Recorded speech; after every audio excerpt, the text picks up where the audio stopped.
Let's talk about one of the biggest and honestly most dreaded challenges for any manager out there: organizational change. The thing is, we usually see employee resistance as this giant roadblock we have to get around. But what if we're looking at it all wrong? What if that resistance is actually an opportunity? Okay, let's get into it. First, I want you to look at this number, 70%. According to researchers, a whopping 70% of all major change projects in companies fail. They just don't hit their goals. Think about that for a second. All that time, money, and energy, pretty much wasted. So why does this happen over and over again? Well, here's the kicker. It's usually not because the strategy was bad or the new technology was buggy.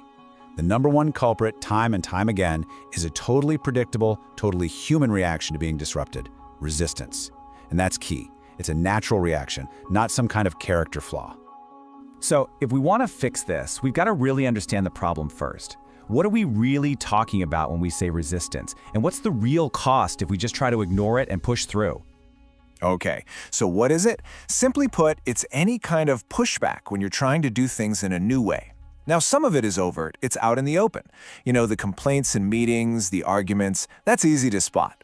But the really tricky stuff is the covert resistance. It's quieter.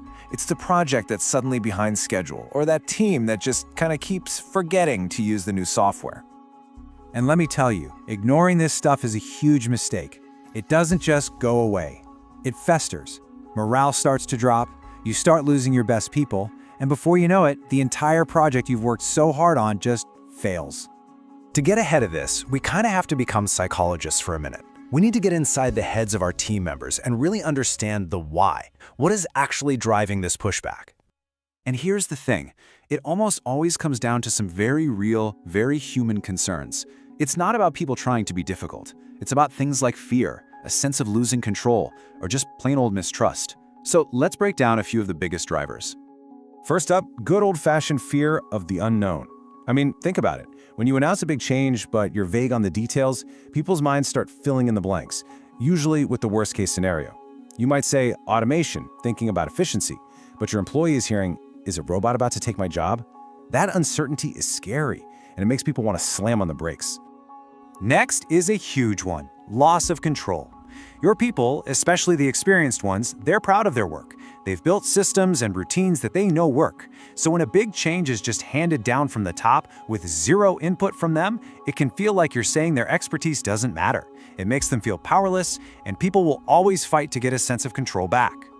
And that leads right into a change killer: mistrust. If you don't communicate the why behind a change, you create an information vacuum. And you know what fills a vacuum? Rumors and negativity. And if your company has a track record of botching changes in the past, well, your team is going to be skeptical from day one. You can almost hear them thinking, oh great, here we go again. Okay, that's enough about the problem. Let's talk solutions. We're going to shift gears now from just analyzing the issue to real practical actions. Let's open up the manager's toolkit for actually winning by. Here's a pretty straightforward 5-step game plan. It's a roadmap, really, that takes you all the way from communicating clearly at the start to rewarding the new behaviors at the end. We're going to zoom in on a few of the most critical parts of this. Now that second step, involving employees, this might be the single most powerful tool you have. And that's not just a nice thought. The research is crystal clear on this. The moment people feel like they have a hand in shaping the change, the entire dynamic shifts. They stop being passive recipients and start becoming active participants. But here's the key. You have to make it real. It can't just be lip service. So here's a super practical tip you can use tomorrow.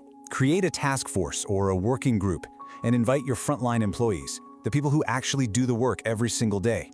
Their insights will be invaluable, and their participation automatically creates a sense of ownership. Another absolute must is providing real support. And I don't just mean a 1-hour training session and then, good luck. I mean building a true safety net. That means having go-to experts people can ask for help, creating guides that are actually easy to understand, and, just as important, offering emotional support. Just acknowledging that change is hard shows you're in it with them. And check this out. A PwC survey found something really telling. While most employees agree that leaders should drive change, only 14% feel personally responsible for making it happen. 14%. That shows a huge ownership gap. It's why managers have to not only lead by example, but actively find ways to distribute that sense of responsibility. Which brings us to the big picture. Because really, the ultimate goal here isn't just to survive one project. It's to build an entire culture that is so resilient, it's ready for whatever change comes next. And getting there requires a huge mindset shift. It's all about how you look at resistance.